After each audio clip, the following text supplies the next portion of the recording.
Good morning everyone. Welcome back to our online class again. In the last class we have discussed how an empire is ruled. कि एक बड़े साम्राज्य प्रशासन कैसे होता है. हमने एग्जाम्पल लिया था मौर्यन एम्पायर का, जब पाटलिपुत्र कैपिटल थी और महत्वपूर्ण एरिया थी, उसमें डायरेक्ट कंट्रोल था. Then after provinces are made, उसके बाद कुछ प्रांत बना दिए गए where governors are kept to rule. जब गवर्नर्स रखे गए, mostly governors are from the ruling families और द प्रिंसेस. और उसके बाद हमने देखा था जो फॉरेस्ट एरिया थे उनको लगभग इंडिपेंडेंट छोड़ा गया था, but they are supposed to provide the product which they get from the forest. जो वनों से मिलने वाली चीजें हैं उनको प्रोवाइड कराएं ऑफिशियल्स को. अब हमारे पास इसी मौर्यन साम्राज्य के सबसे महत्वपूर्ण शासक अशोक के बारे में, ये यूनिक रूलर. यूनिक क्यों बोला गया? देखिए, अशोक था, उसने जब शासन संभाला तो महत्वपूर्ण शासकों में से एक बड़ा साम्राज्य उनको मिला था. उसके बाद अशोक ने अपनी जितने भी डिटेल हैं अशोक के बारे में आप जहां भी देखें, जैसे आपने सारनाथ का भी जिक्र किया, उस पिलर के ऊपर भी इंस्क्रिप्शन है. इंस्क्रिप्शन क्या होते हैं? शिलालेख, किसी हार्ड सरफेस पर लिखा जाए.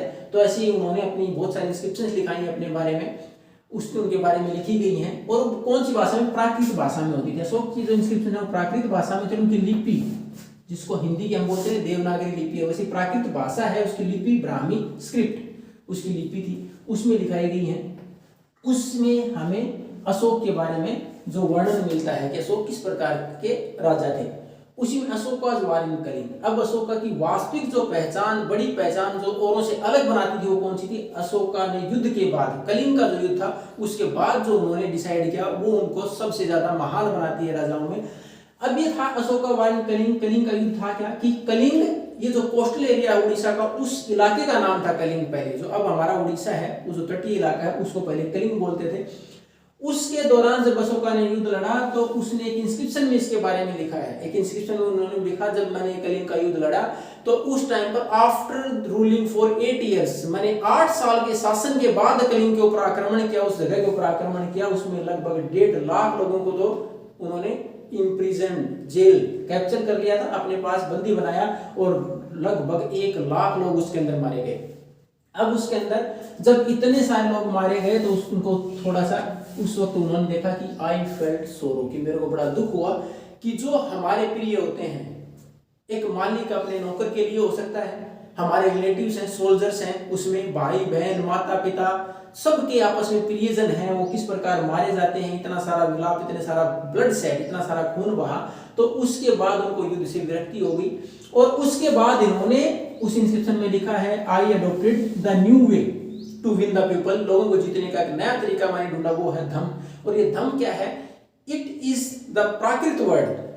प्राकृत भाषा आपने देखी थी, संस्कृत भाषा का धर्म शब्द है, धर्म, उससे बनाया है धम. यानी नए धर्म का इन्होंने निर्माण किया कि मैं लोगों को सही रास्ता दिखा के, अच्छी जानकारियां देके, अच्छे रास्ते पर चलने के, एथिकल वैल्यूज, मोरल वैल्यूज को आगे बढ़ा के मैं चाहूंगा कि लोग उनको अपनाएं और इस प्रकार लोगों पर शासन किया जाए, न कि लोगों को मार के और एरिया को एक्सपेंड करके युद्धों के द्वारा आगे बढ़ाया जाए. तो उन्होंने नया तरीका अपनाया, वो था दम का. और ये पहला शासक था इतिहास में जिसने की किसी जगह को after winning a particular area और उसके बाद उस जगह को उन्होंने छोड़ दिया और एक नया रास्ता अपनाया धम का. उसके बाद उसने एक चीज और कि ये अपने धर्म का जो उनका विषय था कि किस प्रकार इसको अपनाया जाएगा, किस प्रकार इसको स्प्रेड किया जाए, उन्होंने बोला इसको जगह जगह इंस्क्राइब भी कराया जाएगा, जगह जगह इंस्क्रिप्शन में लिखा जाएगा.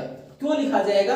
ताकि मेरी आने वाली जनरेशन होंगी, जो आगे आने वाली जनरेशन होंगी, वो युद्ध को न अपनाए, युद्ध का रास्ता न अपनाए और इस धर्म के रास्ते पर आगे बढ़े. इस धर्म के रास्ते पर आगे बढ़ते हुए अपना शासन चलाएं और ये सोचें कि इसको प्रचार प्रसार कैसे करना है, इससे धर्म की जो मेरी वैल्यूज हैं, एथिकल वैल्यूज या मोरल वैल्यूज, वो किस प्रकार आगे बढ़ाया जाएगा, इसके ऊपर विचार करें. इसके लिए इनके विचारों को जगह जगह इंस्क्राइब कराया गया, यानी शिलालेख या हार्ड सरफेस के ऊपर इनको लिखा गया.